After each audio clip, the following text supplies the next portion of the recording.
What is up, everybody, and welcome to FPL WildCats Live. Thank you for joining us, and thank you guys so much for getting us over 1,000 subscribers on YouTube and 1,000 followers on Twitter.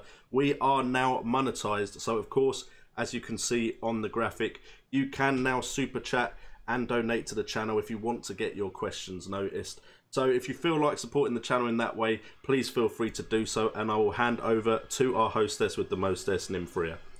Yeah, thanks, Jane. Welcome everyone to our first show of 2019. Very excited to be back and to be sat here, as Jay said, with 1,000 subscribers on YouTube and Twitter. So thank you all so much for that. But right now, I guess we better get on with how we got on over the mad Christmas period and especially last game week. So I'll pass over to Brett first. How do you get on, Brett? No, not me first.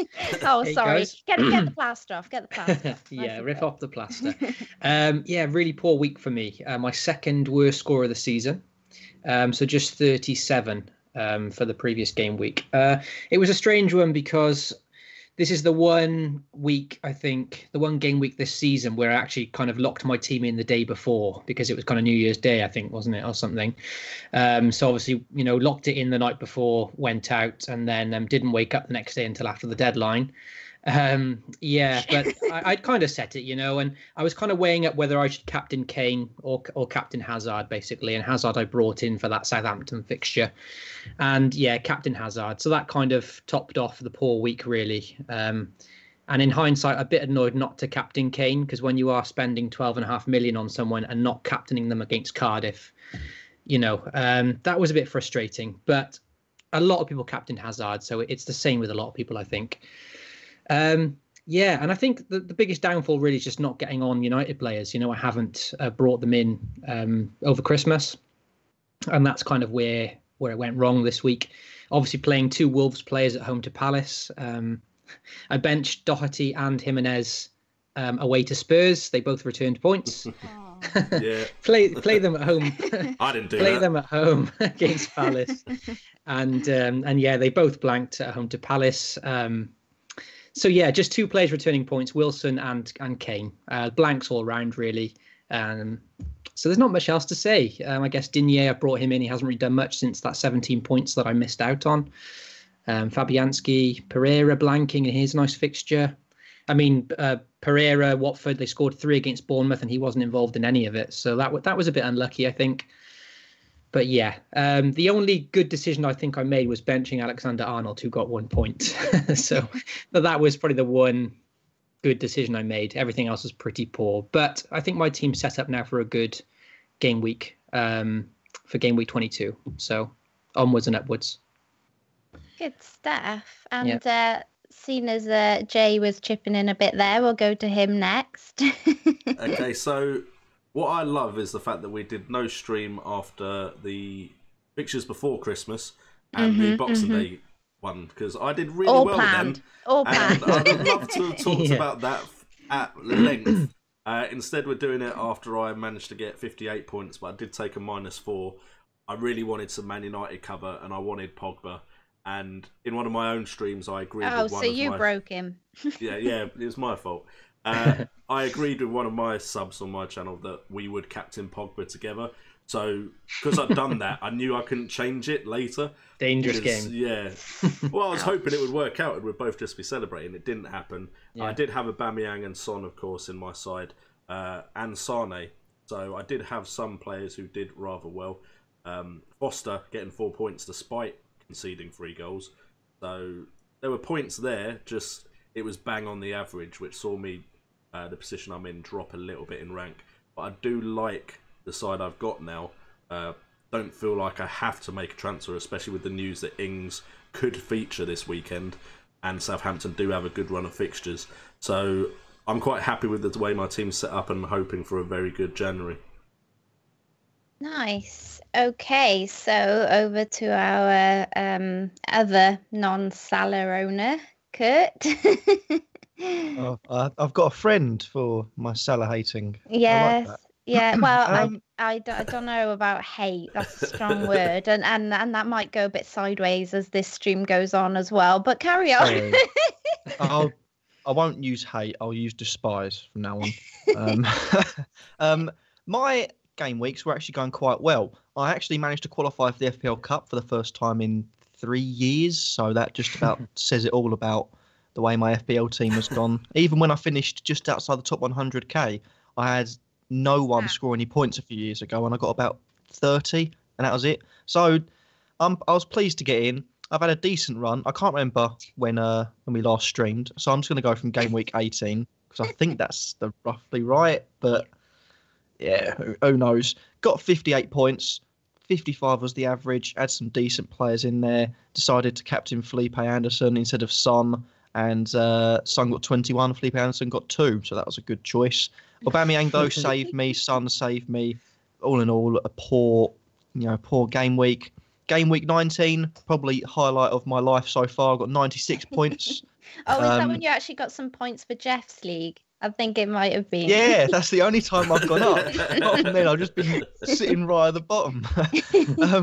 But yeah, it's just everything went well in that game. I had Captain Son 13 points, Felipe Anderson 15, Hazard 15, Pogba 15, Aubameyang got some returns of 8, Wan-Bissaka 8, and I thought, oh, excellent. Now we'll start breaking into the top 100k, and then I went to below the average again, and I thought, oh dear. Here we go. But I love again, how you're below the average. You're just, oh dear. yeah, I've done some shrewd business though. I've brought in Pogba after his first haul. Stand a chance if we all have him. But he did all right, and he's pretty much saved a few of my game weeks as well as propelled to 96 as well. I've also, like Brett said, fallen foul to the Hazard captaincy, and all at the wrong time as well. So that's not too good. In that game week, I also had a missed penalty from Kamara, and I think I got through in the cup by 1 point, so that wasn't too bad. And yeah, last week was atrocious. I had a 50-50 shot between Hazard and Pogba, and they both got 3 points. That was really entertaining viewing for me, as well as Son, who got 13 points. And you always got to look back at it and think, Cardiff, like that Kane situation, why didn't I just captain him? And the other big thing I did wrong was I decided, out of Wilson and Schindler, I decided to put Wilson on the bench thinking Schindler's going to get a clean sheet. Ow. Schindler got a straight red card. Oh, sorry, 2 yellows. 2 yellows, I believe. And he got -3. And that knocked me out. If I'd had Wilson, I'd have gone through in the FPL Cup. And I think I've got the lowest points I've... Oh, that wasn't a good day when I saw the red card and I saw all the goals conceded and I saw Wilson picked up some points. It's just, yeah, I thought, well, back to life, back to reality. I had my 96-point haul. I can't really bang on too much. But I've kept myself up there. I'm now 1.5 million instead of just under 2. So positives and negatives. Progress. But I've got some decent progress, and I've also got a decent looking team for this game week. Made a few transfers. Hopefully. You two with your decent looking teams for this game week. I say this, I'll still end up last in this out of us 4. So I was going to say, to be honest, I have game weeks where I look at my side and go, that looks like a good team for this game week. And then that's the ones I'm disappointed in. Yeah. And then when I'm like, I'm not sure I'm going to do too well, that's what I do well. So true. So maybe I should go make my team look a bit worse. Well, my team couldn't look any worse. Well, it probably could, but it's very light in midfield. I had a terrible Christmas period. I did a video on it, so if you want to feel better about yourself and your team, just go watch that, basically. But last game week, I got 50 points. I was below the average, and I took -4, so not great. As you'll notice, there's been a fair few changes to my team. Hopefully that's on the screen. Jay's with us since we chatted last. None of the changes are good. So Fabianski, he's pretty much been there since before Christmas, and he's been terrible the whole of Christmas. So he's just been terrible. My whole back line was a shambles last game week. 1 point from Digne, 1 point from Doherty, 0 points from Holobas. Cheers, lads. Just typical when I had Robertson and Wan-Bissaka 5 and 6 on the bench. So that's just great. Snodgrass proving a bit meh now. Don't really know what happened to him. 1 minute he was brilliant, next minute nothing. Richarlison not really setting the world alight either last game week, both just 2 points from both of them. And yeah, that's Hazard in my team, people. Hazard, not Salah. Oh, and to find out how that happened and how he ended up becoming captain, you're going to probably go watch my video on that as well. But yes, I can share in the Hazard captain pain, but that really should be Salah sat there right now, and it's not. So, yeah, 3 points from him. Proud of you. I feel dirty. I just feel ill. And then there's my front three giving me a headache on who to drop. I got red arrow when all 3 of them got a goal and an assist. I mean, how unlucky can you be if all 3 of your strikers get a goal and an assist? I mean, what do you do with that? But yeah, it didn't help that I captained Hazard when all of them got a goal and an assist. And what's worse is now I have all my money held up in them. So who to sell and for who, really, is the question there. So how do you solve a problem like Mo Salah? Well, he is my New Year's resolution, so he has to come in. He has to come in. And right now, it's looking like it's going to be Hazard. I didn't want to drop ahead of Newcastle, but I want Salah more. But I have 0.1 to find.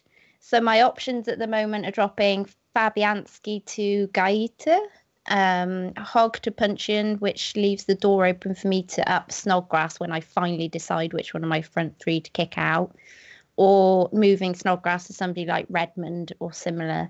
I'm kind of leaning towards the Hog Punchin move, because it's kind of Hog just sits on my bench anyway. And do we think Punchin will get game time, lads? He should do. I mean, you don't usually make a transfer with the idea of just being a squad player in January, so I'd assume he would play.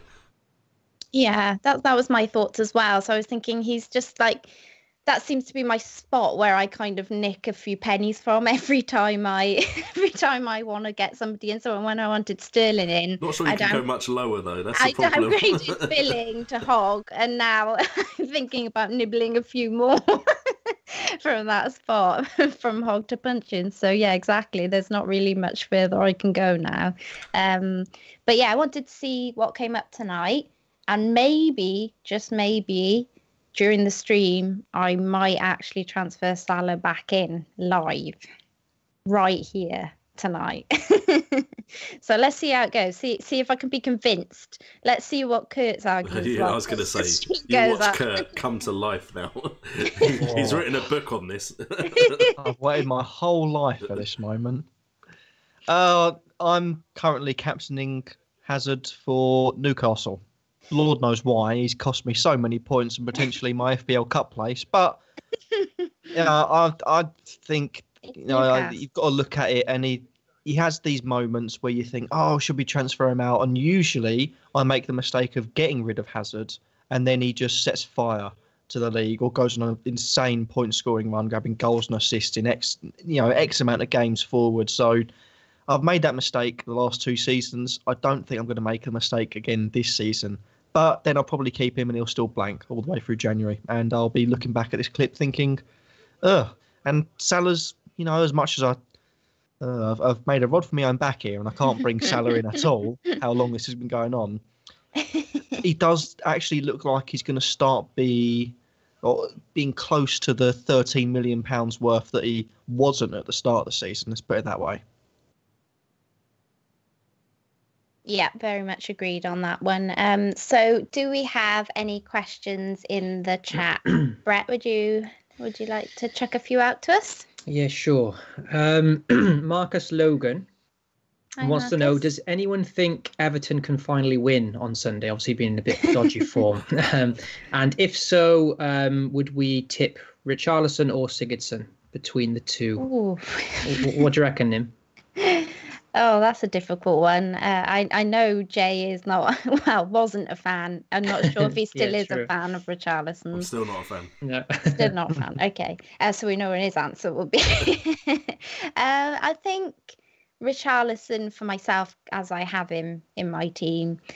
But there's an argument for both of them, really, to be honest. I think I've seen somewhere that Richarlison, Everton players have been one of the most transferred out this game week, and that is worrying considering Bournemouth's defensive record recently. So definitely need to be having somebody there, I think. I think I also read from the press conferences that they're going to push Digne higher up. He's going to have a more advanced role. Oh, yes, left wing. Yeah. So that'll be interesting. And Richarlison for me. Yeah, that would be ideal. For anyone watching what Nim was referring to, there was a tweet earlier that suggests that maybe Baines will play left back and Digne could play, on the left wing. So, yeah, obviously I'm hoping that is the case too, with Richarlison and Digne in my team. I did an episode of the Point Predictor earlier and I put Richarlison in there, so I kind of have to tip him. I think Sigurdsson is a good pick as well. Obviously, he's on penalties. Everton have got great fixtures, so I am remaining patient for now. But the thing with Richarlison is, they've already been in some good fixtures now. They've played like Burnley, Leicester, and Brighton, I think. And Richarlison, I think, has one goal just coming off the bench in one of those and blanked in the other two, So he's had some good fixtures and hasn't delivered yet. So that is frustrating. And even though they've got these great fixtures coming up, and I'm telling myself to remain patient, I think if he blanks at home to Bournemouth now, that will see a lot of people getting rid early, I think. Because the frustrating thing with Richarlison is, like I said, I brought him in as a long-term option. I thought, right, I'm going to keep this guy for the long haul.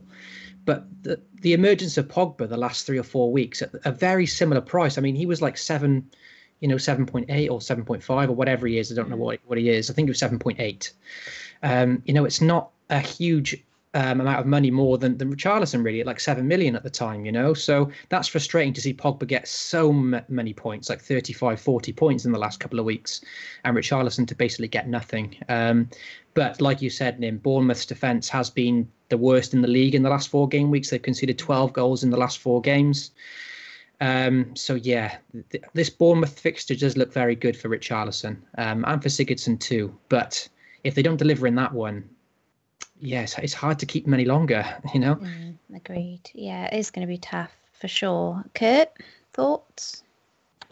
It's most of it has been covered, but I think Richarlison has shown maybe, in the past, we thought when he was at Watford, the first half of the season when Marco Silva was there, he played really well. Second half, when he wasn't there, he didn't play very well.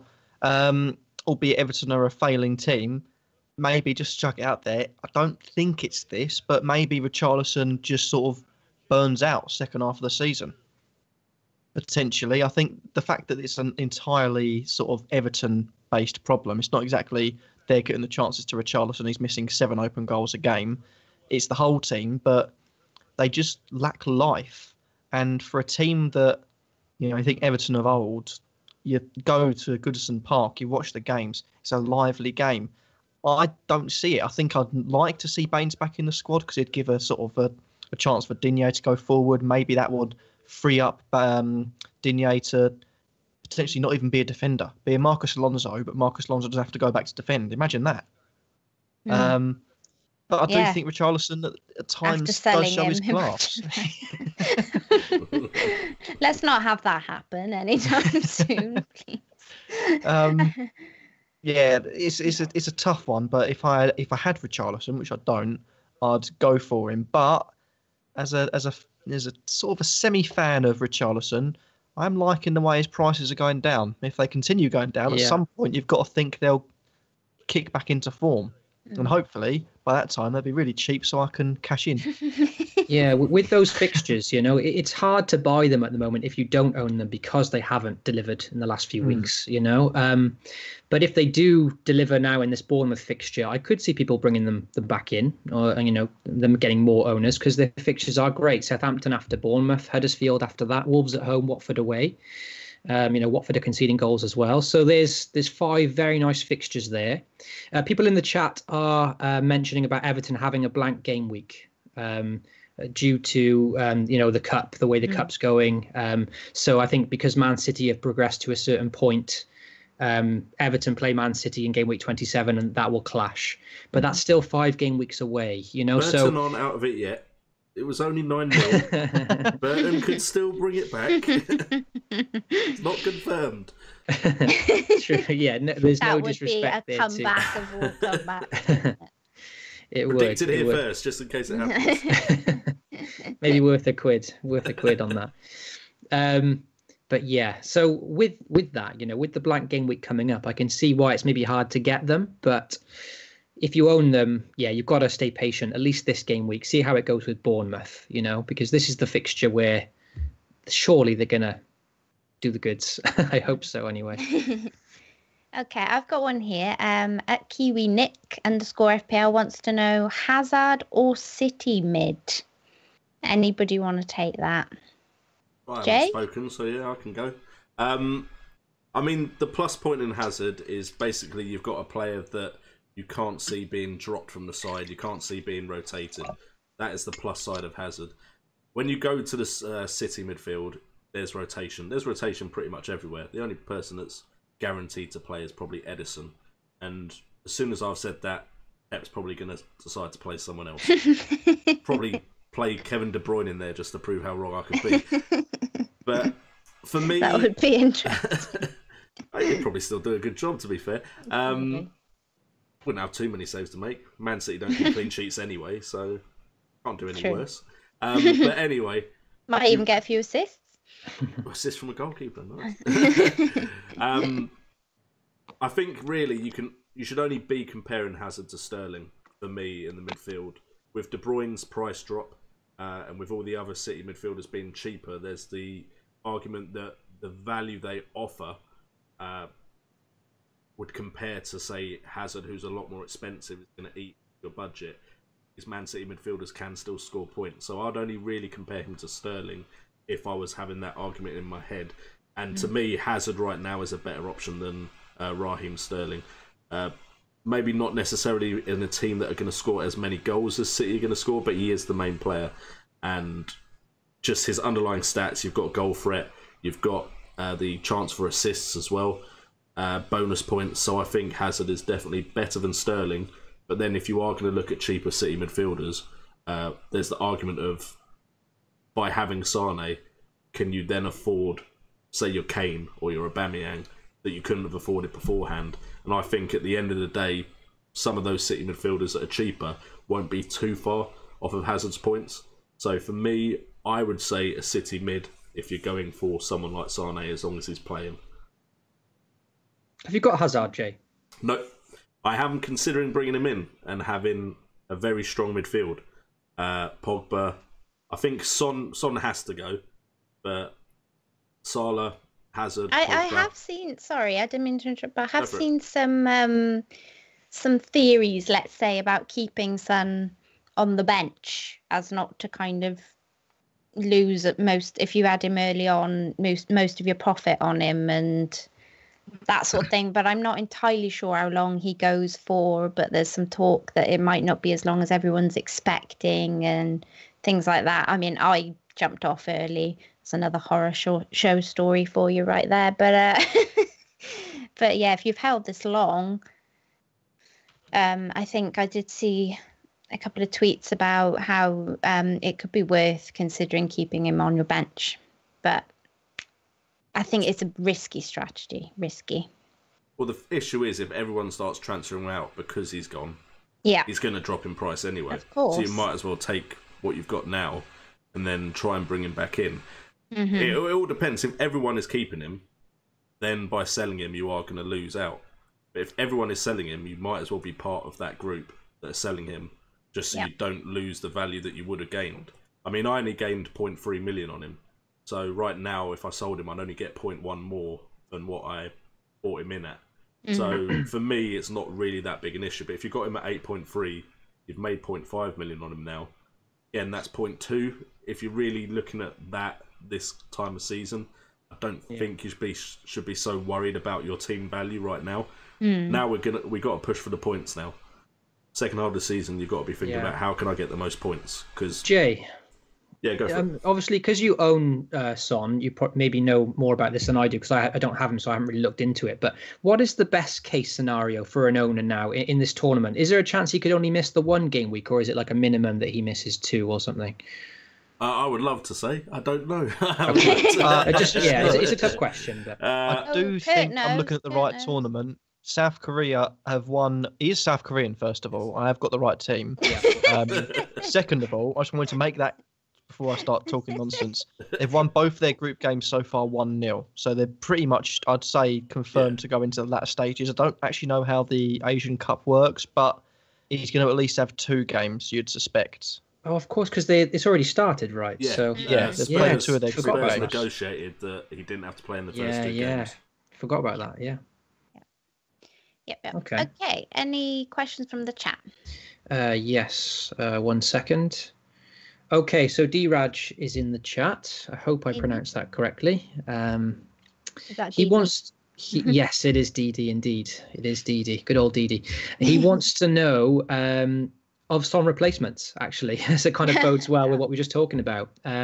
He wants to get some ideas on Son replacements, and there's a bit more there, but we'll just stick with that. It's just a bit easier. Well, I, as I explained earlier, jumped off a bit quicker than everyone else, and I went for Pogba.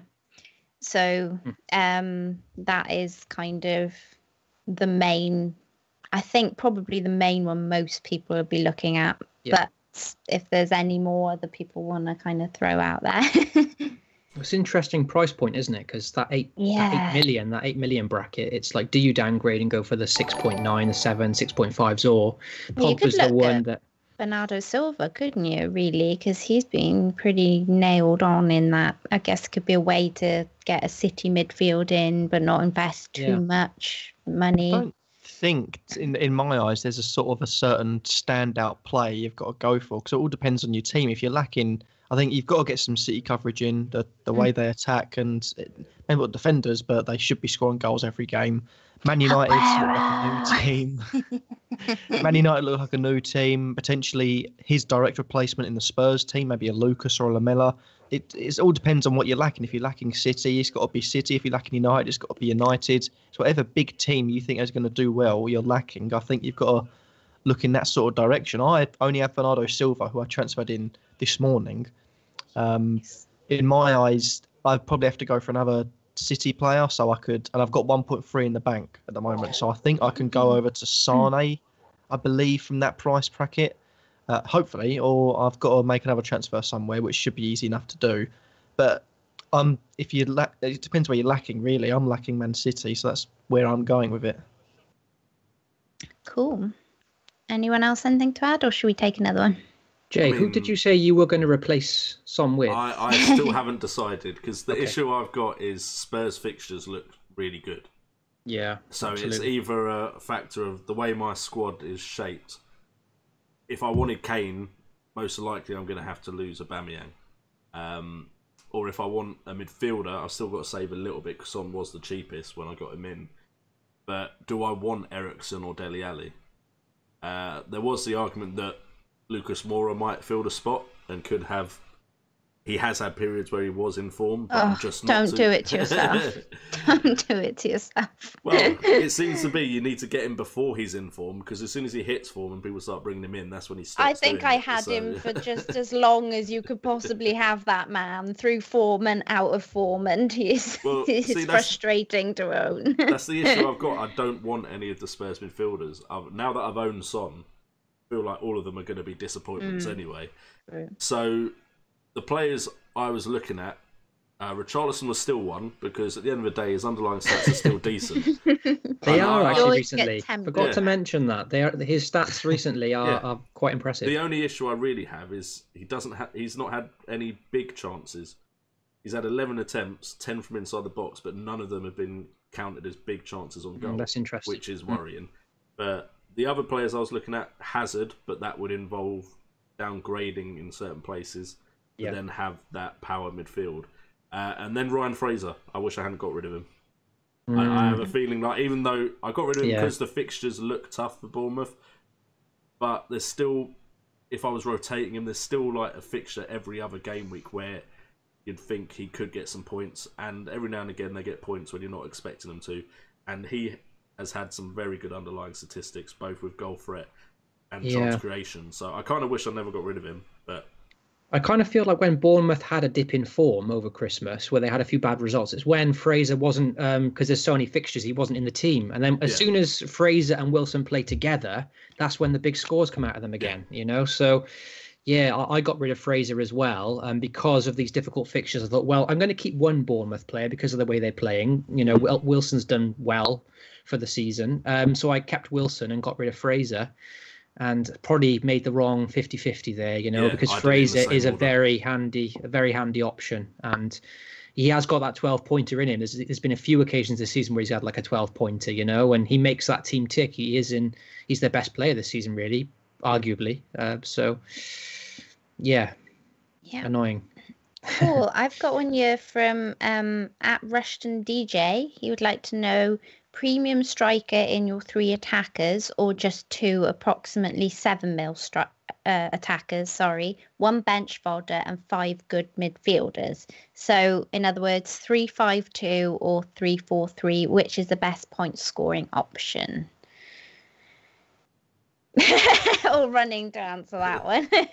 Well, I can say that I feel like I'm getting mullered every week by people who have a 5-strong midfield. So if I was wildcarding now, it's probably where I'd focus my cash, if I'm honest. I know there are a lot of good attackers out there at the moment, good strikers, but I'd go with whatever's going to accommodate you with the most in midfield. I'd still keep a premium striker up front though, because I can't not. Going from 3 premium strikers to no premium strikers would just be an absolute no for me. Yeah. So I'd probably say 3-5-2. Does anyone agree or disagree? Just like you said, I've only had 1 premium striker for the season so far, so I haven't been one of these players that's had the likes of Kane and Aubameyang, or Kane and Aguero, Aubameyang, that kind of thing. So I had Aguero at the start of the season or towards the start, and now I've got Kane. And I'm persisting with Kane. The fixtures are undeniably amazing for Spurs, so there's got to be some points there. But it's all about just having. I know, the likes of Arnautovic, for example, or Jimenez, even at 6 million, 7 million. There's amazing value in those lower price strikers this season. Even Wilson at a point was doing so well. But you pay that extra money to have someone you feel confident to captain. So. That's why I would be too scared to captain. If I had 3 budget strikers, 7 million, 6 million, 6 million, that would rule out the captaincy for me if I'm trying to play a safe game.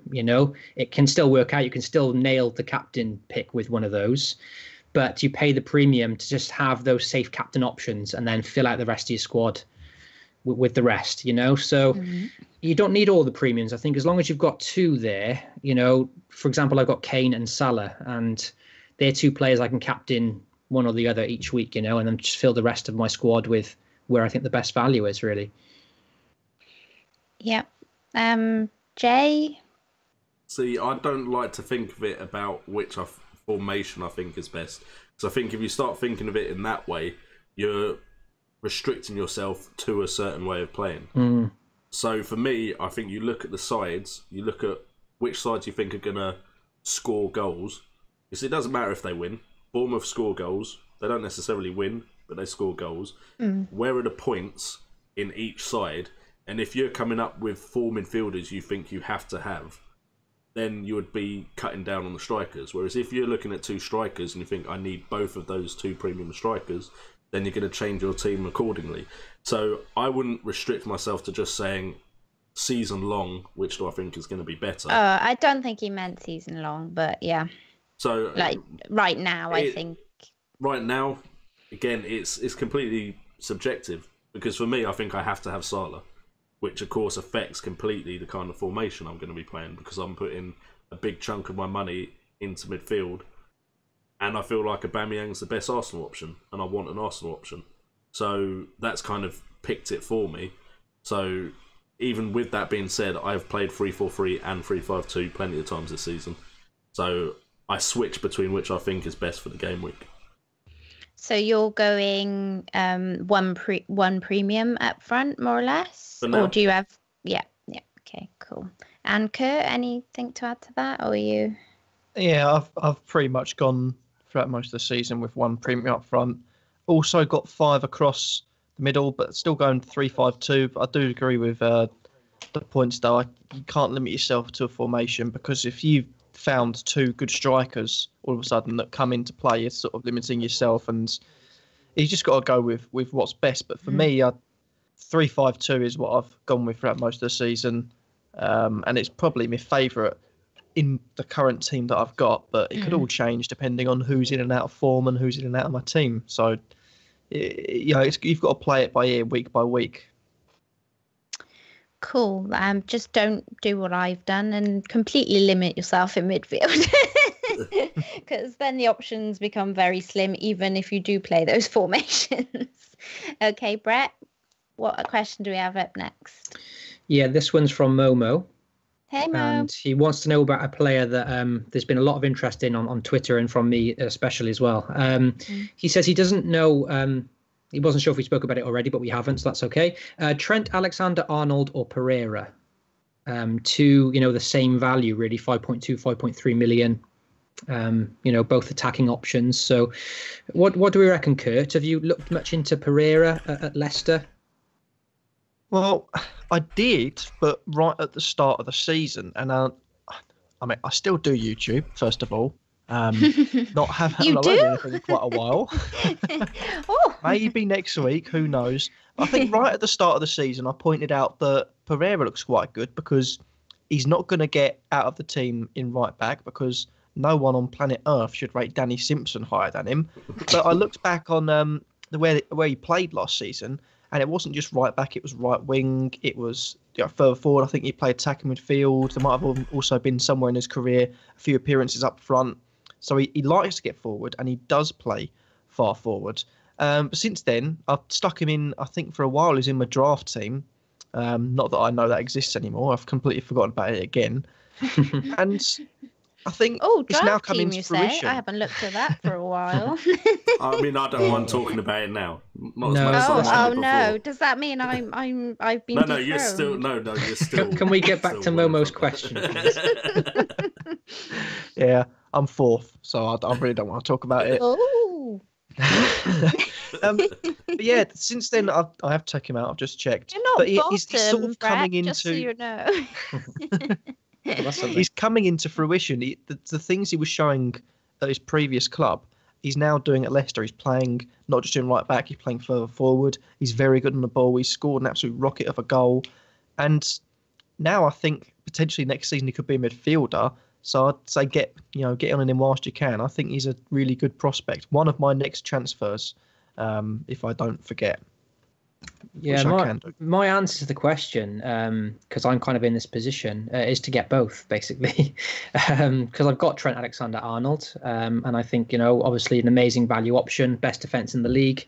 The fixtures are calming down now, so with Klein's gone on loan, there's less competition for that right-back spot. And there's some injuries for Liverpool too. So for now, his position's comfortable there. I can't see him being rotated as much, especially through January. There's no Champions League for a bit now. So there's less fixtures. But Pereira at the same time, amazing attacking output. Now, Pereira is a player I've been looking at for a while, Leicester players in particular, but I've been saying to myself for a few weeks now, Gameweek 27, because Leicester from Gameweek 27 have a fantastic I thought you were just slightly obsessed with Gameweek 27. It's like my lucky number or something. 27. That's my week. 100-pointer incoming. Yeah. No, this is not a lucky omen or anything. It's just that Leicester have great fixtures from Gameweek 37, which everyone knows about that now, or at least most people do on Twitter, but it's something I've been sort of earmarking for a while, if that's a word. So Pereira for this... Jamie Vardy. Put it in. Yeah, Vardy could be a great option from Game Week 27 too. So Pereira, this Game Week 22, Southampton at home, great fixture. But the reason I say Game Week 27 is because between now and that game week, Leicester's fixtures are pretty poor. So Wolves away in 23, which is tricky. Then Liverpool, United and Spurs the following three. So, there's some really tough fixtures there. Hard to see clean sheets away to Liverpool, away to Spurs, at home to an informed United, probably going to concede there too. So granted, Pereira does provide this attacking threat, but I think I can afford to wait for those fixtures. And basically, when Everton blank in Game Week 27, I've got Digne at 5.2, 5.3 million.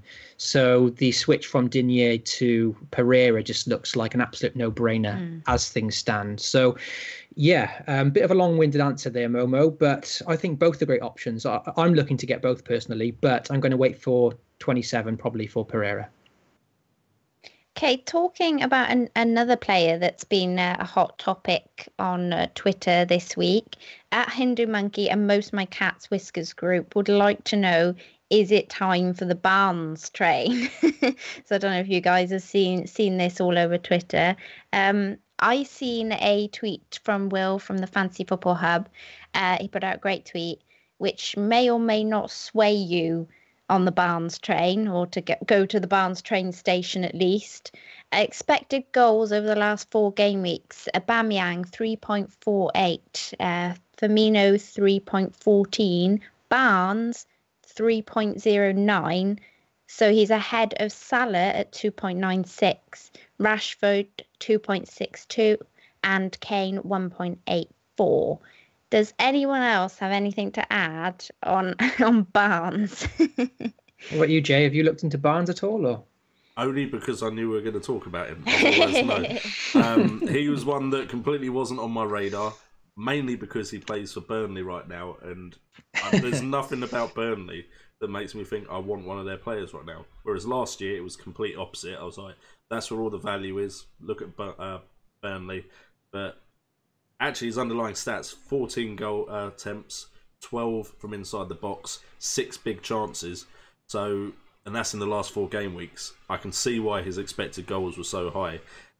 I'm just not sure if the fixtures really match up with that, because it is Fulham next at home, so that's a great fixture. That's a nice one. It's a nice one, yeah. But then Watford away, Man United away in the next 2 after that. Then Southampton, who are a much better team now. That is at home in Game Week 25. Then Brighton Hove Albion away, and then Spurs in Game Week 27. So, although that could be a blank if Spurs go through. So, I've not really looked at it. I looked into it because I knew this was going to be a question, and I'm still not interested, to be honest. I think he's probably fodder, isn't he? He's one that you could think about maybe having there to be on your bench, to come in if, the thing is, if somebody I else brought him in, though, with play. Those underlying stats, I'd be tempted to play him. I'm not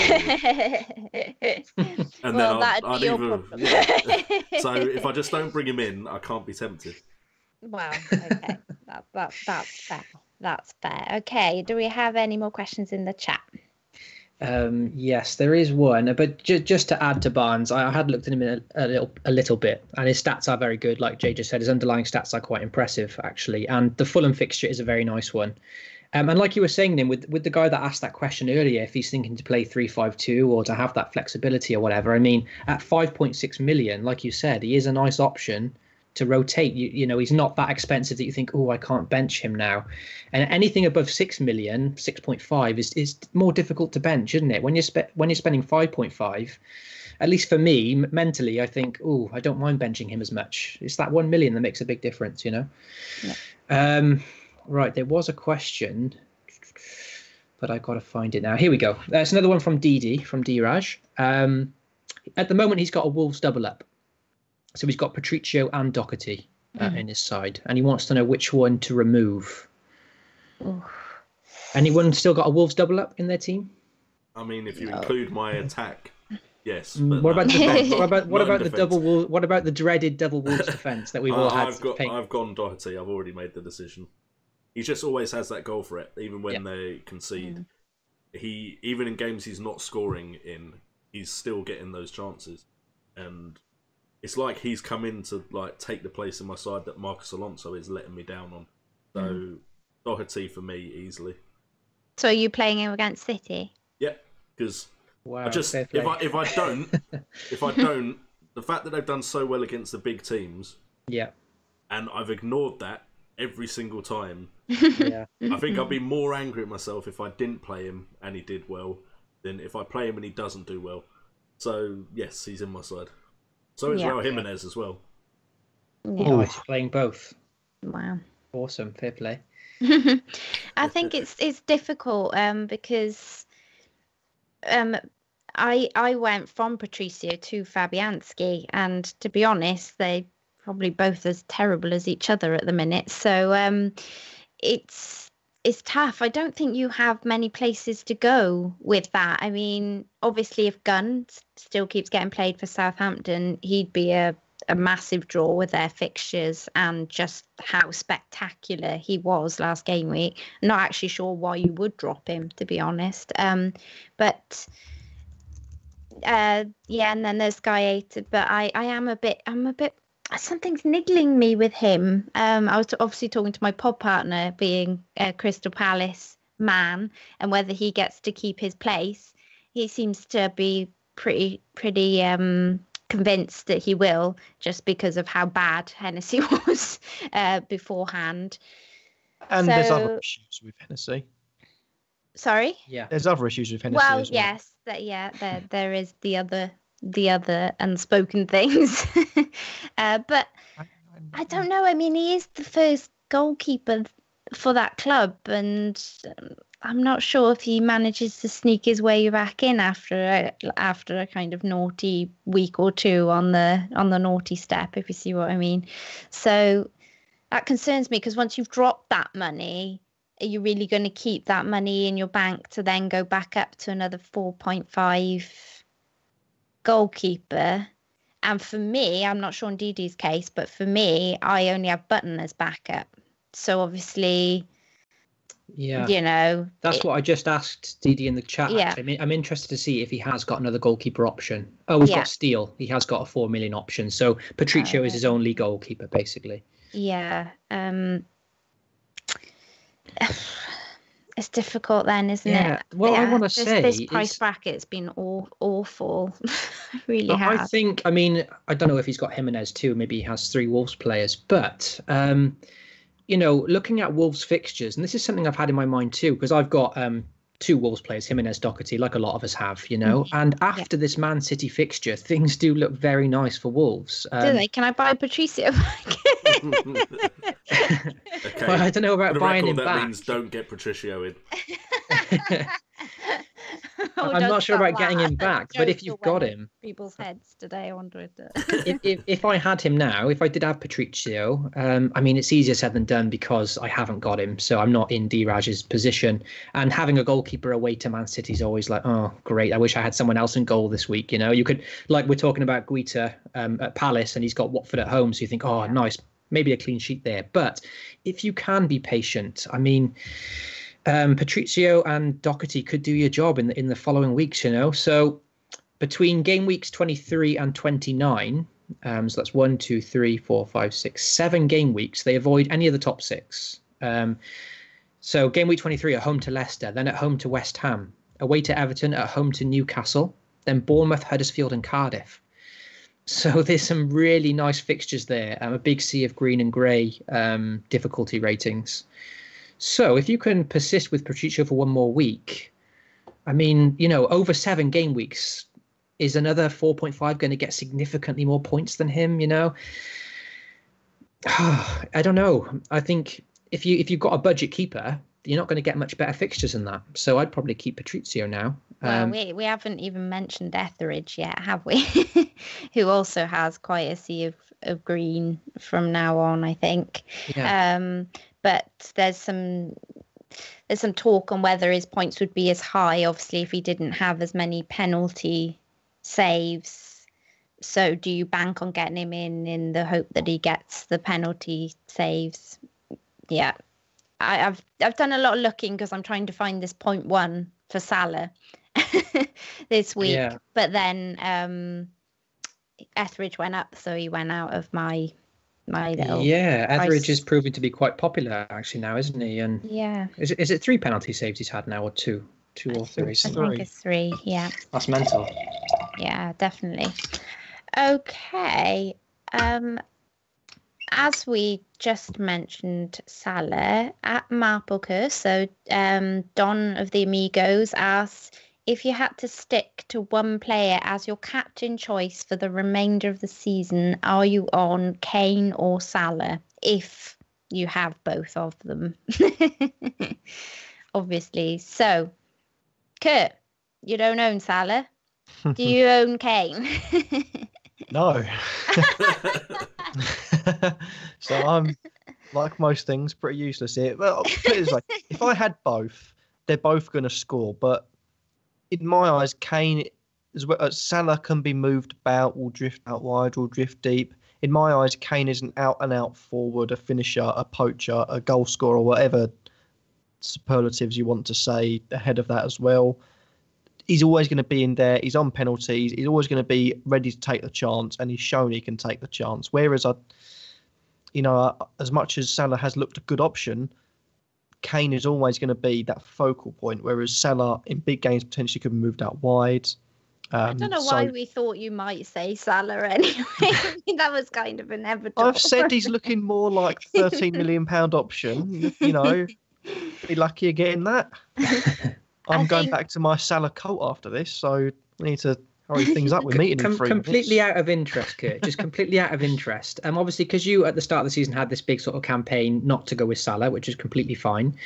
Has there ever been You were wrong. But no.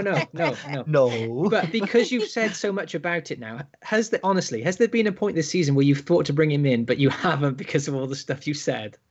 Have you thought to get him? There was once over the Christmas period. Once. Because whenever What I'd was look that? at him, it was just before the Christmas period. Because I think out of all the teams that are going to do rotation, out of all the players that are going to get rotated, Salah is one of the few, albeit £13 million worth, but one of the few that is very unlikely to get rotated. So I thought he's potentially nailed on, and if he gets to form, he can be ferocious. Don't lie. You heard I was selling him and you thought, right, boom, maybe I'm I should fine get him without in. him now. My only problem is that I look at my team and I've potentially got to get rid of Hazard and Pogba, or Hazard and Aubameyang, or Hazard and Son, let's say. I lose 2 players to gain 1. That's my only issue. So I was tempted before Christmas, and I thought I do fancy coming back to YouTube at some point. And it's going to be a load of dislikes as there is, but that would have sent I might as well delete my channel if I'd got him in. Coming back. I think for me, if I'm going to be taking a -4 for him this week, then yeah, he just has to have the captaincy for the rest of the season. I think more seriously though, you could argue he's a midfielder, so therefore he has the potential to get more points based on the fact that he's in midfield. And so probably Salah, but only just. That's such a difficult one. What about you, Jay? Well, as I like to do, I like to disagree with Kurt. So I'm not 100% sold on Kane as an out-and-out forward anymore. I think there's a lot more to his game now than there was a couple of years ago. I think that comes to the fore a lot more when the likes of Lamella, Son and Mora are playing, whereas when it's Ali and Eriksen there, he then is more advanced. But if you look at the heat maps, Salah is, if not the same, a little bit more advanced. The issue is he doesn't have as many goal attempts, but right now his shot accuracy is higher than Kane's, which means even goal-wise that still hasn't made a difference on goals because Kane has scored more, but you've got with Salah, you've got assists as well. So to me, I think both are very good options, especially with the fixtures looking good for both. I think if you've gone one way or the other, you might as well stick with the way you've gone now. I don't think there's any point in worrying about it too much. If I had to captain one for the rest of the season, it would probably be Liverpool or Salah, because he's at Liverpool, and Liverpool are the side in form. Look like they could, as long as they don't mess it up, which they have done in the past, win the league, as long as they keep moving forward the way they have. So hopefully I haven't jinxed that for any Liverpool fans. I would go Salah, but it is very, very close. Yeah, and Brett, you the same? Yeah, I've got both. I've got both Salah and Kane. I don't know if maybe I'm the only one here that has both of them. I will do in the minute. Oh, nice. Get off, Welcome. get off. No, that's not a good thing. That's not a good thing. So I've got both. Now I've got Kane. It was, a few, maybe 5, 6, 7 game weeks back. It was that Aubameyang or Kane for everyone, wasn't it? It was picking which one you went for. And at one point I was going to go Aubameyang, kind of missed the good game week for him. And then Spurs had a nice home fixture and I ended up getting Kane. And just because of their whole stadium move and they've played so many away fixtures, I thought, well, Spurs players in general, I believe in the next few game weeks are going to be like, I'm very keen to get at least 2 Spurs players in somewhere, and I know it's difficult because no one which one to get, but I can't, you can't ignore that there's so many home fixtures coming up, But as Jay was saying, I do personally have like a different perspective on Kane this season, whereas last season you would have Kane, you put the armband on him and think, yes, Kane captain, and you would just feel safe doing that almost every week. This season, there's something like, oh, I want to captain Kane, but is he going to blank again? You know, like there's just that element of worry this season. Like he hasn't quite been like he was last year, I guess. You know, I just feel these things you can't really explain why, but I just feel safer captaining Salah. I think that Cardiff fixture had a lot to kind of. It had a lot to kind of. And I think, you know, points in, especially since the way Son was playing, and I know he's going away now, but points can come from a lot of places in Spurs. But Liverpool are relying on Salah a lot, you know, especially recently. Granted, Firmino's coming into form, but without Salah, like, that's why he's been played in almost every game. Like you can't rotate him because he is the one that is like driving this team. And, you know, he's on penalties now too. You know, where Milner's not really playing every game. So more often than not, Salah's taking them. And yeah, he's just, I just feel safer captaining Salah. So I would absolutely just, if I had to pick one to captain for the rest of the season, it would be him. Okay, so one captain asked, is Salah essential? So as we've just had a bit of a discussion about him, we'll just have a quick one-word answer. So Brett, essential, Salah, yes or no? No. Oh, Jay? No. Oh, wow. Kurt? You can guess. You say yes. If Kurt said yes, it'd be like, what's happened? Yes, the stream's just been tipped upside down. Wow.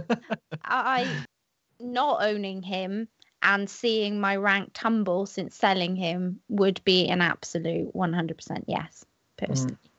Well, just really quickly, actually, because a few guys are talking in the chat. Yep. I was going to throw back there anyway. And yeah, they make a good point. There's a bit of discussion about Salah and Kane. And the thing about Kane this season is you do worry, oh, who's Kane playing with this week? Is it going to be Lamela and Mora? Or is it? And unless Eriksen, Son and Dele Alli, the sort of attacking trio, then you get excited when you see the lineup. With Salah, it's like you don't really care who's playing. Like, okay, if Mane drops out, it's different, but then Shaqiri might come in, or you know, he's linking up well with Trent Alexander-Arnold. We've seen a few assists there, so I never really worry about what team Liverpool put out. As long as Salah's playing, I don't care, you know. So there's another factor there to I think it's funny as well how you guys are all like saying Kane for the next, you know, however many fixtures, but in my head, I was kind of thinking, as soon as Son is back, I'm looking to kind of drop Kane. Yes, you know, there's value. There's cheaper value. And get Son back as my cover. You know, for Spurs. So that's what I did over the Christmas period. Son was my Kane cover. Yeah, and majority of weeks some weeks even surpassed him, but majority of weeks he covered Kane's points. So the only time I'd lose out is people who are captaining Kane because I didn't captain Son. Few occasions I wish I had, but never mind. But yeah, he's very good cover. If he's playing, he just looks in great form, and it looks like they enjoy playing together as well. Yeah, which I think does help both of them. Well, Kane didn't do anywhere near as well, did he, at the beginning of the season when there was no Eriksen and there was no Son? So it's going to be very interesting to see what happens again now when Son leaves. You know, if Kane if he ends up kind of sitting back again to create the play. Yeah, if Mora comes back in. You know, that's a lot of money up front for somebody who might get a goal every other game or something, you know. Especially if Aguero comes back into the fold now. That's going to be a bit of a worry. Can't wait. It could be this game week. He could do bits well, he's got man flu, so I wouldn't be surprised if he doesn't play this week. He only just You're like in the know. Him back to health. That's what's been happening. Well, you know, don't want to say anything.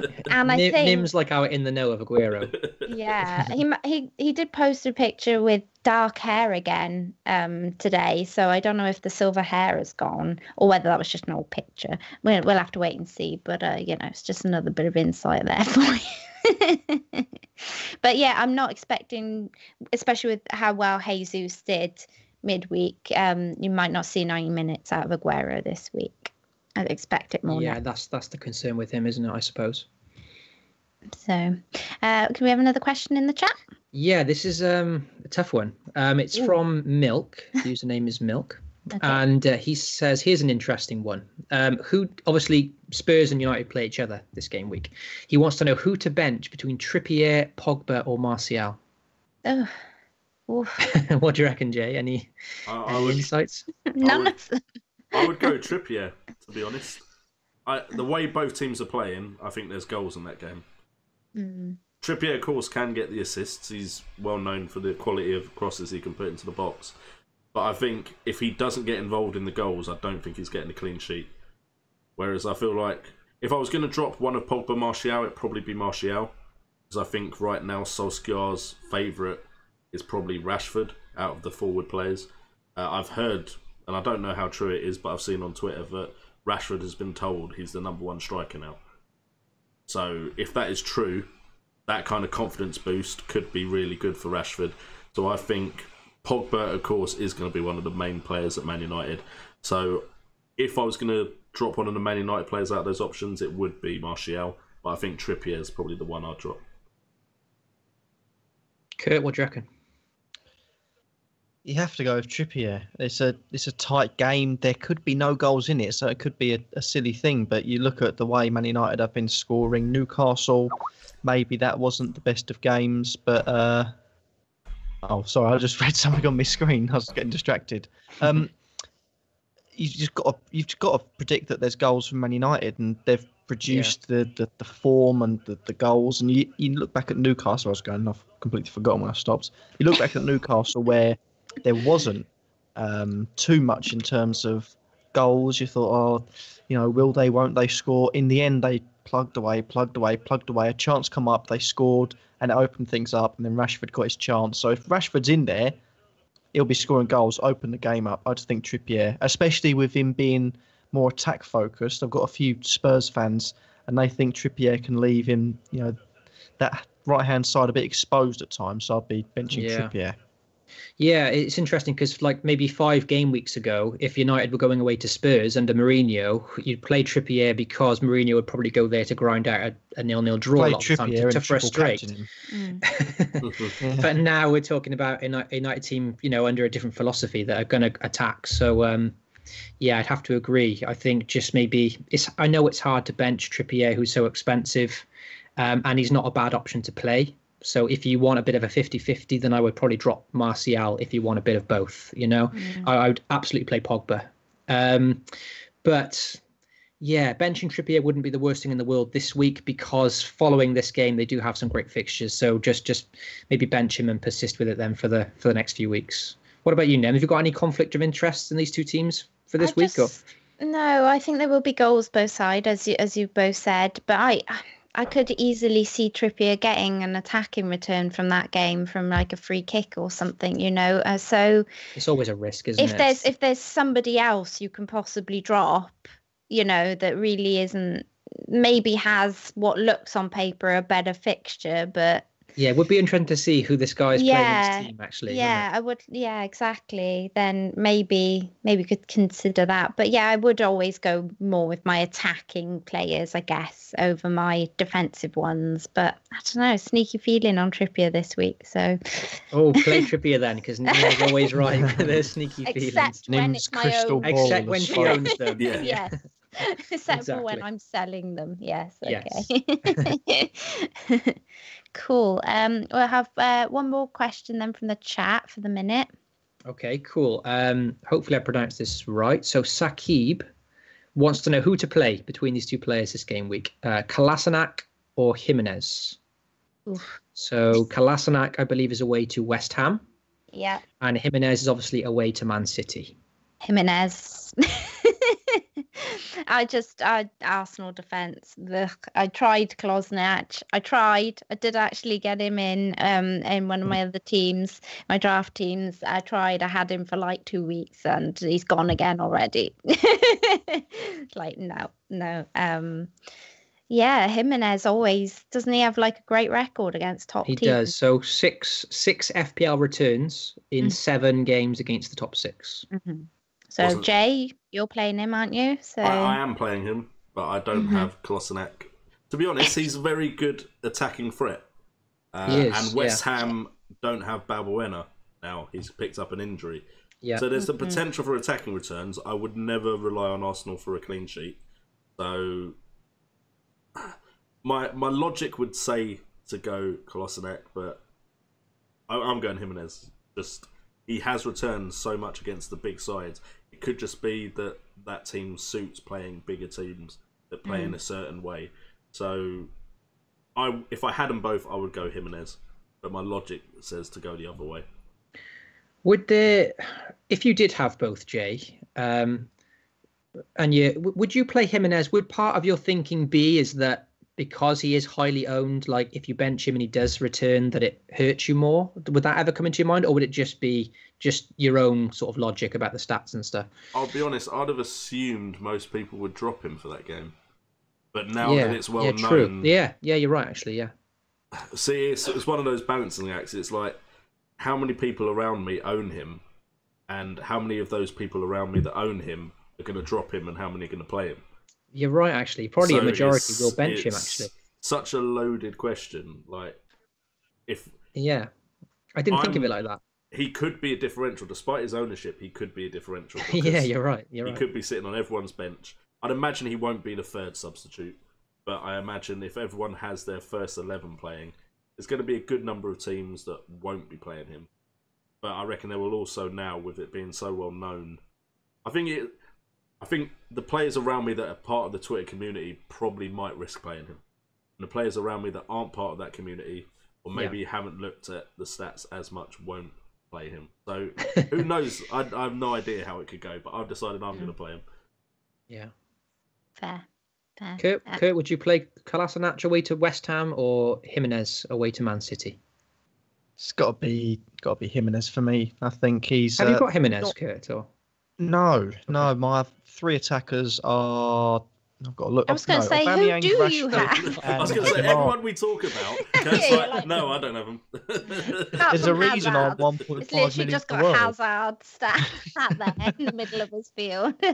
No, I've got my expensive option is Aubameyang. My mid-range option is Rashford, and I've also got Kamara, who has, come back to haunt me with that -1 again. -1, and he was in my starting 11. But Jimenez is a good-looking striker. I do believe he scored, albeit offside, against Man City earlier on in the other game, and I do feel like as much as Man City look good on the attack, they can get exposed at the back, and I think it was Louis van Gaal that pointed it out on another nation's sports. I can't remember what it's called, but they were showing a Man City game, something like that, and he was pointing out the way Man City can get exposed and have been exposed in the past, and that gives chances to Jimenez. All of a sudden, one tackle or one pass, you could break through most of the City's team, and Jimenez will be there to either lay it off or potentially have a shot. So it's only a matter of time before Felipe Anderson scores, whereas Jimenez is more likely to get attacking returns than Kolasinac clean sheet for me.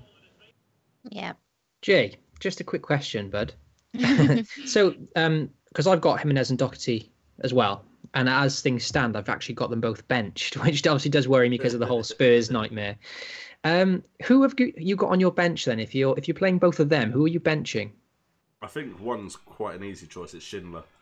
So yeah, Schindler's not coming in.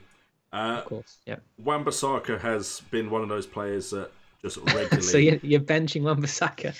Oh dear. Well, no, he's one of the players that might be on my bench. I'm just loading my team up. I don't know who. No, Wan-Bissaka's playing. Just nice. I'm starting to learn my lesson. Ings has that red no, caution don't on take him. him out. Everybody's taking him out. Ings had that red caution on him, but now that he could play, No, I don't think he's due back this game. I think it's the next game. The press conference, he said he could feature this game week. The manager said he could feature this game week. But then it's Pereira, and because it's against Crystal Palace away. Yeah. That's why I'm in that position too. That this is my dilemma because Pereira is the one sort of question mark for me because I'm playing Wan-Bissaka as well, and I've got Jimenez and Doherty on the bench. So do I bench Pereira? But like I was saying earlier, because Pereira is 6.3 million, I'm sort of like, do I? I do kind of wish I went Deulofeu because Deulofeu looks like a good option as well, and would have saved me money. Yeah. Okay. Yeah, just interested to hear. Hasanite, I can't say his name, has confirmed he will be without striker Danny Ings, Michael Obafemi and Ryan Bertrand for the trip to Leicester. Not for the Leicester game, it's far too early. Bertrand is training fit but not match fit. It will take time. Obafemi is going to take longer than we thought. It's a tendon injury. That isn't good for us because we could use his speed. Danny Ings can be an option for the Everton game. I hope so. Sam Gallagher is also back on the pitch. He's had 2 sessions now. He looks good, which is good news. The Everton game's the one after. Yeah. This one. All this sounds fantastic for Ricardo Pereira, owners of Pereira at Leicester, because Southampton do seem to be without a lot of forwards for this game week. So I wish I had bought Pereira instead of Digne a few weeks ago. It was a 50-50. And look, I'm with you there. Hopefully Digne comes good for me this weekend. But points dropped there, not getting Pereira, which is frustrating. Cool. So at this point, I'll say if you've been supporting us on the channel, thank you very much. If you'd like to drop us a like or a subscribe, then please do. Obviously, if you want a super chat, I think Jay has something special planned, but he hasn't told any of us. We've no idea what might happen if something happens in the super chat. So that's quite exciting. But for now, let's talk about my team and getting Salah back in. Oh, cool. All right. So right now, I don't know if you're going to be able to see this. I have, it's going to be a bit rubbish, isn't it? Hazard in the middle of my field there. Yeah. And at home to Newcastle, lovely. At home to Newcastle, yeah. Really good fixture. I'm playing devil's advocate now. No. Yeah, you are, you buggers. Yeah, Kane, Aubameyang, and Rashford up front. Obviously, I do have to drop one of these soon because it's just killing the balance of my team. It really is hurting the money in midfield. I mean, I have Pogba, Hazard, and Richarlison at the moment in midfield, and Snodgrass as my 4th midfielder. So, I mean, technically, I am fine this game week. Are you playing Snodgrass? Are you going to play Snodgrass this week? Or have you got him benched? No, I've got him in at the minute. Just because I do tend to go with attacking. However, if I was to stick with this, I'm not sure. I might be tempted to play Doherty, to be honest, over him and leave him first on the bench. It's tough because Arsenal leaked so many goals, but then Snodgrass has been so rubbish recently. Yeah. I mean, he's played in the last 4. He's got 2 points, 2 points, 0 points, and 2 points. Yeah. Last 4 games. I'm in the same boat. I've got Snodgrass too, and I've got Jimenez and Doherty. So that's my bench. Snodgrass, Jimenez, and Doherty. It's a tough one. I don't know who to. I could put any 3 of those in for Pereira. I got Holebas. Yeah. Okay. So anyway, what are your thoughts on the Palace goalkeeper and getting my money from that area, first of all? So who's in goal now for you? Fabi? Fabi, yeah. Button as backup. Anyone agree with me that it might be better to keep that as a 4.5 spot for now, with only having Button as backup?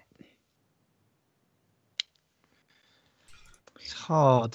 I mean, everyone's seeing my dilemma here. We're all clicking onto fixtures. I know it is Fabianski though. Like he's regularly been a goalkeeper that scores points. But he's better with Balbuena in front of him, isn't he? Let's be honest. He might get more save points now. So if you don't change keeper, let's rule out that for a minute. So let's rule that out. The other option, as I said, is to go Hogg to Punchin, which we all agreed should get some game time. He will be bench fodder as far as I'm concerned, but it's still nice to know that you've got a playing bench. Bench player. Or the other option is to move somebody like Snodgrass to who did I say? Redmond, who is just a bit cheaper, but obviously is Redmond cheaper than Snodgrass? Yeah, well, that's he's like literally, I think it would be the exact cash. I think he's like 0.1 less. So, Nim, just quickly explain for the chat, just like Yes. how many transfers you got on what you're trying to do here. So the objective is definitely Salah, because I am literally at the stage where, as I explained earlier, since I've transferred him out, my OR has dropped like a stone. Now, I've made some other silly moves, so it's not the only reason why my OR has dropped like a stone, but I don't know what else to say other than until I get Salah back in my team, I don't feel like I can fully enjoy the game. For me, he's one of those players that if I don't own him, knowing he's about to play in a game week just stresses me out so badly. Yeah. I'm just waiting for Mo Salah to come up on the screen. I've got loads somewhere. of those players though. Every weekend stressful for me. Every time Kane plays, every time Hazard plays, I'm like, oh god.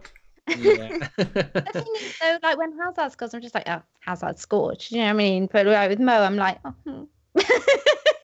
You know, it really kind of gets me. And the only other player I feel like that with is Aguero, but he will likely be in my team, you know, as soon as he's better, and it will be for Aubameyang or, oh my God, something's happening. What's happening? Oh wow. Yes, love that. Thank you so much, Daraj, for the looks like a donation. Thank you so much. Loving the glasses, Jay. That's amazing. Cheers, Daraj. Thank you, bud. That's really lovely of you. Goodness me. He says thanks for taking the time off your schedule to entertain with your FPL plans and thoughts and suggestions.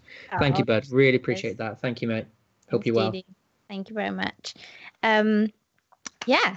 So what were we saying? I just love that. It's amazing. I want to bear it. We'll all. Kurt, you're letting the side on. It's usually you dressed in something funky. Yeah, no, I'm not too sure how I feel about this. I feel like you stepped on my patch. Yeah.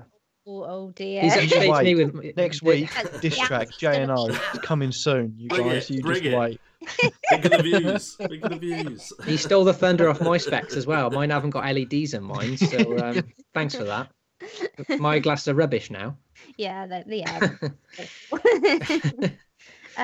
so yeah, what were we saying? Oh yeah, so effectively I want to move some money back into my midfield, and I will be doing that by downgrading one of my front three, but at the moment I just don't know which one of those I can drop. I mean, any of those that I dropped this week, I'd get so much stick. You know, you've just dropped somebody who scored a goal and an assist, you know. So yeah. I think the way you've explained it, the way you just explained it, the thing we know here that's clear is that you have to bring a Salah in, because just for your own. I think we've established like that move is happening. So my sanity. Yeah, which I guess means you're getting rid of Hazard, right? Yeah, I have nothing but Salah goggles this week, which is awful. It's really awful. This is not how you should play the game. I just want to repeat, this is not how you play FPL. Do not go with your heart over your head. However, if you want to enjoy the game from a purely kind of just loving football kind of person, which is me, and is the reason why I will most likely never win FPL, then yes, I need Salah back in the team. So that was my my little pitch there. So they're kind of my three ways to do it. I think I was pretty much leaning on the punch-in move just because I feel like that Snodgrass, that little spot needs to be somebody better in future weeks, and by downgrading somebody up front I can use that there. Whereas if I get Redmond in and he does kind of well, I'm gonna be there going, oh, should I keep him, should I sell him? Or I could just be like, you know what, I love Redmond, why didn't I get him? Do you actually like Redmond as an option, would you say?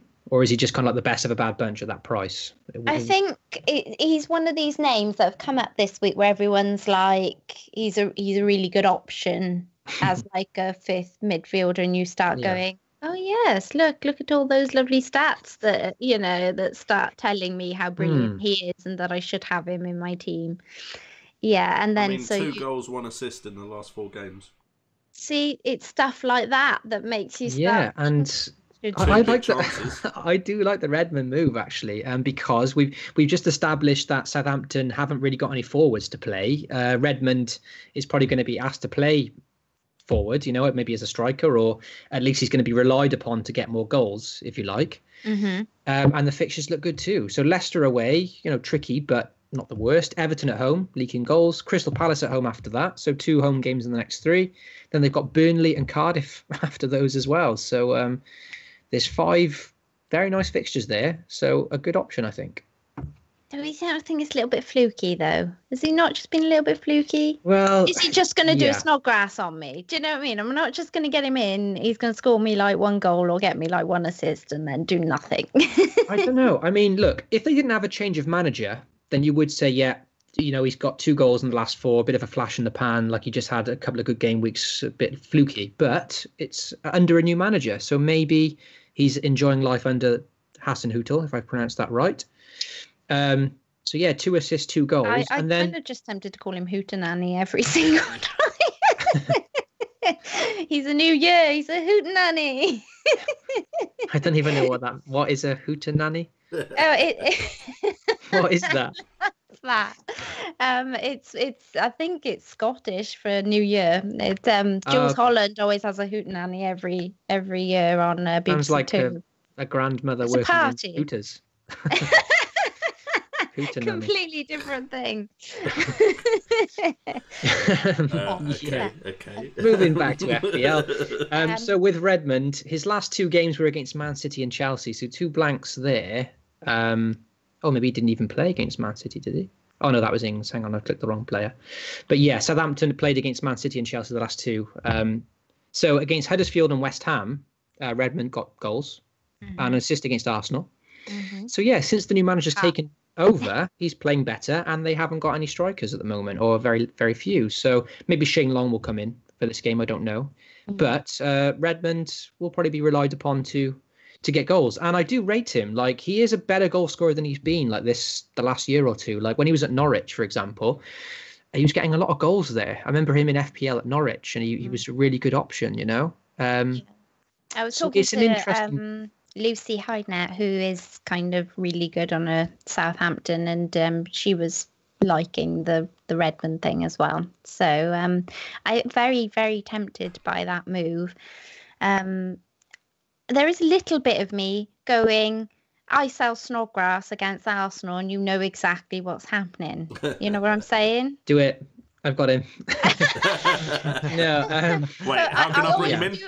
I always do this for the greater good, don't I? All you need is some cheap 5 mil something, Jay. I'm sure you can afford it. It's not expensive. So, Nim, just quickly. So lots of people in the chat are getting involved with this now, trying to help you. Yes. Come on, people. What are your thoughts on Camarasa? Because everyone in the chat is saying, look, Camarasa with plus cash is better than Redmond. So what are your thoughts about him? Because Cardiff's fixtures look decent. Yeah, I was very, very tempted. He was one of the options, as was Westwood, believe it or not, for that slightly cheaper. Westwood, slightly cheaper, moving my money down. But I was a little bit concerned about having Hogg at 4.4 and Camarasa's 4.5. Yes. Yeah. As not that really price, I guess, in this area matters, does it? I'm not sure. I mean, it's so cheap, 5, 4, 5. I'm not sure. It's just that area there is. I need another 4th midfielder, and I really can't do that until I kind of get rid of. Yeah. So, but yeah, that was my only concern with going that low. But I guess I could do it now and then look to move Hogg up in the future. It's a possibility. I feel bad now because I feel like Kurt and Jane want to have some input here, but that's what I was going to say. Like, maybe if you do the Camarasa move, it's not ideal to be stuck with 2 like 4.5 million midfielders, but with the view to get a better Hogg, improve Hogg later down the line. Get a better Hogg. Love that. Get a better Hogg. Hashtag get a better Hogg. Hashtag get a better. Hashtag Nim get a better Hogg. What do you guys think about this for Nim's options here? Come on, you two weigh in. Help me out here. Should just never have got rid of Salah in the first place. I knew you were going to Captain hindsight. It's a wonderful thing. I like Camarasa as a pick because I just think with Redmond you're going to be tempted at certain games after this run of good fixtures to bench him, and I think Camarasa is going to be easy for you to bench. Yeah. Yeah. But then what would I be? What would I be playing? 3-3-4. That's the only problem. So you need to play the player you bring in. Yes, yes, because I literally have Pogba and Richarlison and Salah as my premium. This is what I'm saying. I need. Have you listened to anything I said, man? I can't remember your whole team the whole time. We won't try and help. No, only messing. Only messing. Wait, do you still have Will Hughes? No, that's who Just went checking. first. That was so Game Week 3. That is so Game Week 3. Game Week 17. Yeah. No, I did actually sell him for Snodgrass, who did actually do something slightly better than Will Hughes did. Come on then, Kurt. Come on, Kurt. Help me out. Please don't say don't buy Salah, because that's not helpful at all. Why would you expect anything else? Well, he's I've got on nothing stream. to say then. I've got nothing to say. No, the Camarasa one is obviously the easiest move to make. Gives you a bit of money, but then you're also stuck with a lot of bench fodder. But is it to the point now that we're over rotation that you can afford to do that and potentially sit on it for a couple of game weeks and then look to get players playing elsewhere? Because at worst, it's going to be 2 points. And if Salah, if you look at Hazard and Hazard, let's say, obviously, if you transfer Hazard out, gets single-digit hauls or blanks, and Salah goes on 2 goals and an assist or 3 assists in one game, you're going to be immediately making a good move, point-wise. Yeah, but what? Yeah, no, I see what you're saying with the Camarasa thing. But then I guess it's always going to be whether I play Camarasa or whether I play one of my defenders, isn't it? Alongside Salah, Richarlison, and Pogba. What are the chat saying, Brett? Or have they all just given up? They're all like, we don't want to know about this anymore. No. Well, just now, JC has commented saying save the transfer. So most people, given the options that you provided, most people are saying Camarasa. That's the sort of consensus. Steve wants to know what your defense is. If you're sort of stuck with 4-3-3, who is your defense? Okay, Holebas, Robertson, Digne, Wan-Bissaka, and Doherty. Yeah, 5 good options there, really. I like that defense. Yeah, although Holebas has trolled me horribly. And the temptation has been to move him to somebody a lot cheaper. Burnley at home next, though. After this game week, he's got Burnley at home. So stick with Holebas for now. Jay was going to say something else. You sound like you've got quite a few defenders there that you're going to be wanting to play. Yeah. Which means 4 at the back. Roughly. All those defenders are capable of points. You're kind of putting yourself in a situation where you've got to figure out which 3 or 4 you're playing, who you're benching. Whereas I like to say that I don't have that issue, but I do have Wan-Bissaka. Schindler's easy to bench. But I just feel like potentially that's quite an expensive defence, despite the fact that you don't have that many premium options. I was going to say, it's really not that expensive. It just feels like there's a lot of players there that you're going to want to play, though. So are you saying go Camarasa because of that reason? Or are you saying downgrade one of them? I'd be tempted to go cheaper on a defender somewhere. Interesting. And probably also cheaper on a midfielder. Nim, This isn't getting me any closer. who have you got as captain? Who have you got as captain at the moment? This was the other reason for selling Hazard, was because I don't feel really confident in captaining this game week after what happened last game week. Of course, yeah. If Morata plays, it's not so good. And as much as I love owning him, and as much as sitting there watching Arsenal and not owning Aubameyang just takes my enjoyment out of being an Arsenal fan, because I cheer for the goal for like a second and then go, oh, I don't own him. So it's going to be really hard getting rid of him when it is time to get rid of him. But I can't really captain him, which I know is like everyone's going, well, why do you own him if you can't captain him? But I just feel like I'm going to curse him if I do. So that's the reason why Aubameyang owners.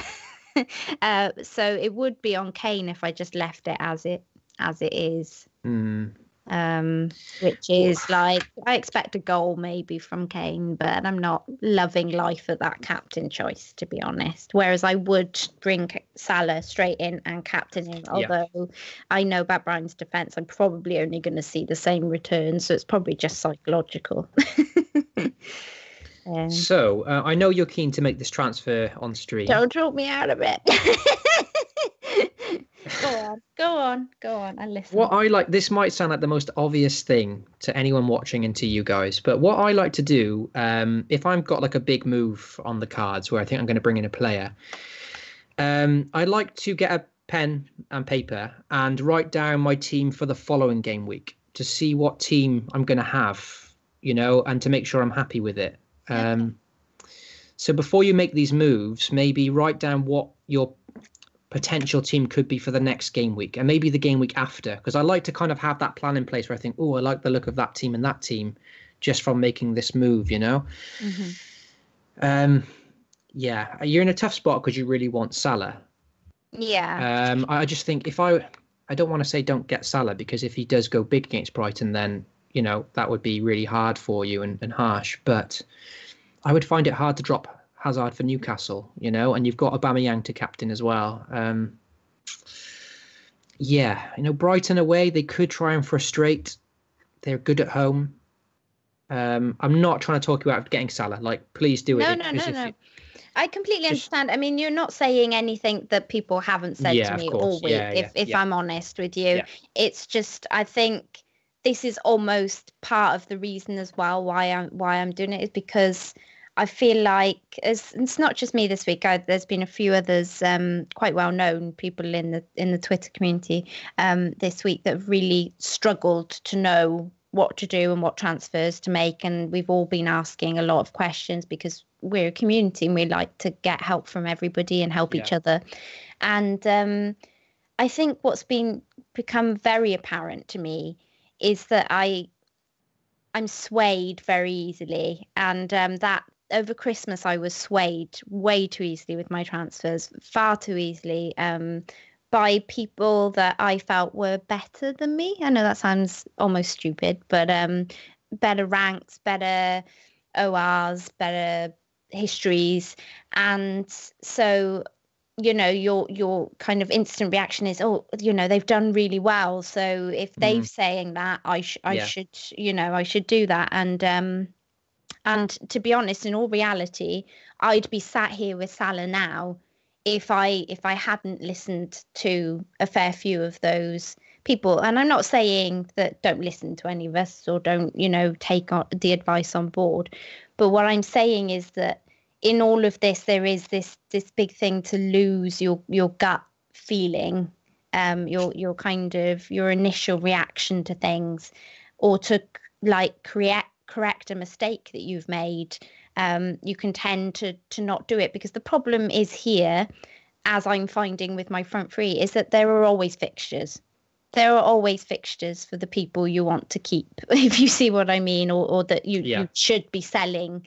That there's always good fixtures, unless obviously you're very lucky and they've got like 3 very terrible fixtures in a row and they've done badly for the last few. But you can always find the stat that tells you that person is good in that fixture. Yeah, true. Or they've done well in that fixture. So I've been a bit kind of, I guess, too susceptible to somebody saying, oh, leave it a week, it'll be better next week. Yeah. So you're saying that by not being swayed, you would bring in Salah, basically, because you're not being swayed this time. Yeah, effectively, he's definitely coming in this game week. I've just got to figure out how to do it. And I know, and I'm doing this for all of you guys, so if you have Hazard, make sure you captain him, because he will fall. I know it's coming. I have. Kurt's been waiting. another 96 pointer going out, whatever it was. But I am resigned to the fact that he will do well. There is no good time really to sell him. And obviously, if Chelsea buy a striker, I know Higuain is on the cards, then I may well be looking to get Hazard back in a few weeks. But yeah, right now I just feel like it's the right thing to do, and that's all I can really say. Like as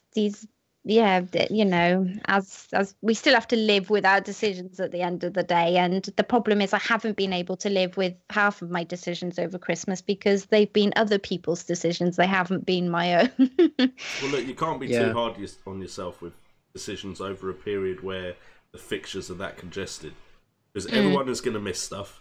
Everyone's only going to be able to look at a certain amount of information. So you're going to make calls that work, you're going to make calls that don't work.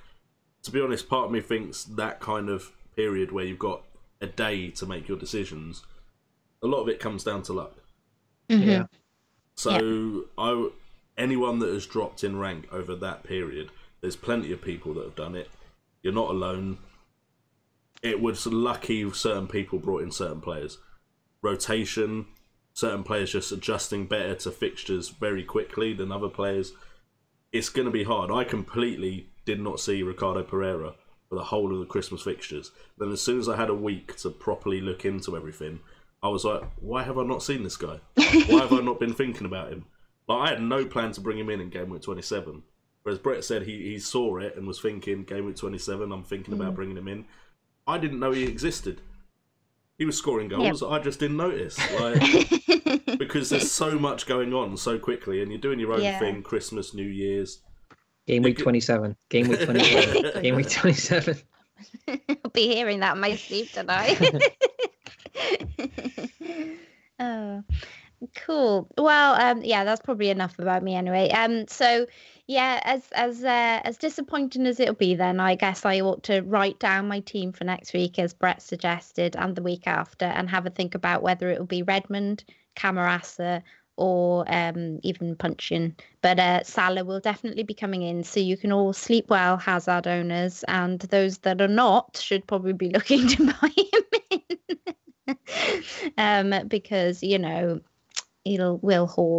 get a brace. Which of those options are you leaning towards then, out of the ones you've given us? To be honest, I think I just kind of parked Camarasa because I was I jeered that he'd picked up a bit of a knock, and I guess I hadn't really thought to really look more into that. I probably should have done as to whether he was back, which I think somebody did say to me today that he did tweet something to say that he was okay. So still late fitness test on Premier injuries. Is he? So that would, I guess it would be a concern, only that I do have Doherty to play, so it's not awful, if he kind of didn't play. I do like the Redmond pick because it feels like almost like I have another, I don't know, almost another Snodgrass Hughes in that position that I've had there all along, so it doesn't feel like it's too much of a downgrade. But I think my worry with Camarasa is that it's Cardiff, and that really how many points is he going to be able to bring me long term? That would be my only concern. Whereas Southampton, under this new manager, they could. I'm not saying they're going to, go massive or anything, but they definitely could pick up a few places in this period.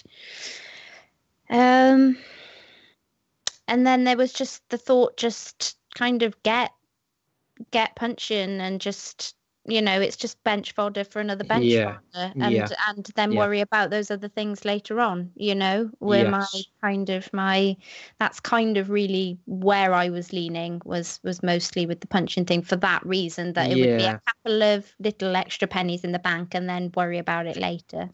Yeah, I don't mind that actually, because I guess there's less chance to get hurt by a player because you're getting one non-playing player for potentially another, rather than dropping Snodgrass, for example, who you never know could hurt you. There's less chance to hurt yourself and less heartache then, I suppose, So, and it's just an easier swap, I guess. There's less headache involved. Yeah. But yeah, I mean, if you write it down and maybe you can look at game week 23 and think, well, would I play Snodgrass there? Oh, well, I'd probably bench him, but would I play Redmond? Oh, I actually wouldn't mind playing Redmond in game week 23. So will that move benefit you for a few game weeks, you know? But yeah, the bench fodder one I quite like that, actually. It's less headache. Thank you. Anything to add, Kurt and Jay? Nope. No, I think you've covered it all. We've pretty much hashed that to the death, haven't we? Thank you, everybody, if you're still with us. Okay. So our random questions were Amigo Don again said best boy band of the 20th century, and no Beatles do not count. They don't count. And also, I guess tying in with the music theme, we had Darren, who asked the question earlier, had one with our favourite band, which I assume is more like right now. So if you can take both of them together. We'll start with Kurt. Oh, you normally start with Jay. That's not fair. I wasn't expecting Yes. You looked like you were just sleeping there, so I thought just sneak it up. I was trying to act sort of not make no movement so you don't look at my camera. I move my head and think, oh, there you go. Kurt can go first. But that went right against me. Favourite boy band? Are we just assuming a boy band is a stereotypical boy band, or a boy band? Yeah, 20th century. Yeah, so your normal boy bands. I think 4 or 5 piece.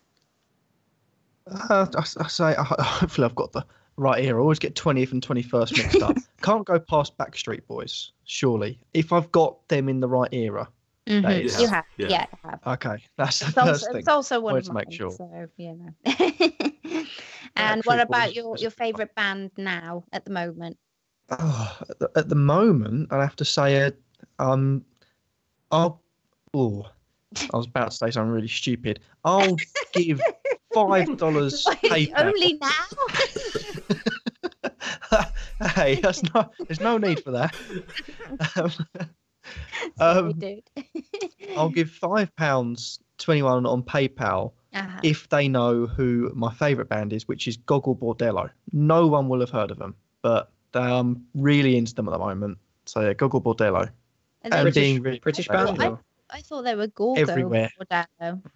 Goggle. Am I pronouncing it or are you pronouncing it wrong? I don't know really. Unless we've got two different people. I realised yesterday I've been pronouncing Salah wrong all my life. It's actually not worth owning an FPL, but oh no, there's a lot of silent letters in there. But okay, Jay, what about you? 20th century and right now. So I mean, if I'm saying who I think was best, and I'm pretty sure the question said we couldn't say the Beatles, I would probably go Jackson 5. Sorry. That one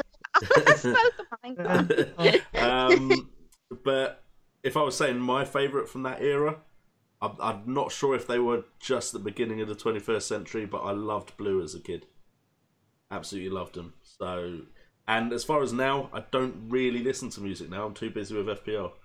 I don't know bands now. Like Little Mix, but they're girls. So that's all I know. Well, I don't if that's know your boy favourite bands band right now. Raksu. There you go. They won. Oh. Did they win? Yeah, they won the X Factor. Raksu, all right. Yes. I like Raksu. Okay, cool. Blue were I'm not really sure I formed call them in a 2000, by the way. No! Cheat! Do NERD count as a boy band? Because they were men. Who? NERD. Fronted by Pharrell Williams. You can't use that, because if you can use that as boy band, it's then boy band. It's 3 boys. No. What about like Boys to Men or something? I didn't like Boys to Men. I like Boys to Men. I like football. Chaz and Dave. There you go. Have that. Badil and Skinner. They did good song. Ant and Dec. They're not a boy band. They're a boy duo. It's completely. Jay does not know what the concept of a boy band is. Let's clearly I know what the concept of a boy band is. I don't like any of them, apart from Blue, and they weren't 21st century. They were 21st century, not 20th. This is the thing that I've seen you most wild about ever. If you asked me mixed, I'd have said S Club, because I loved S Club. S Club. Okay, anyway, Brett. What about yours? I'm not really into pop music. Does Oasis count as a boy band? I don't know. I don't think. I think a boy band is your typical air grab. You know, Okay, if they do the getting I up feel off like the chair Brett's air getting a lot grab. less hate for his answer Yeah. than I got for mine. Just saying. Similar kind of situation. The one with Robbie Williams in, I guess. They're Take pretty that. good. Yeah, take that. You can't take that. Favorite band, Kill Switch Engage. Cool. Yeah.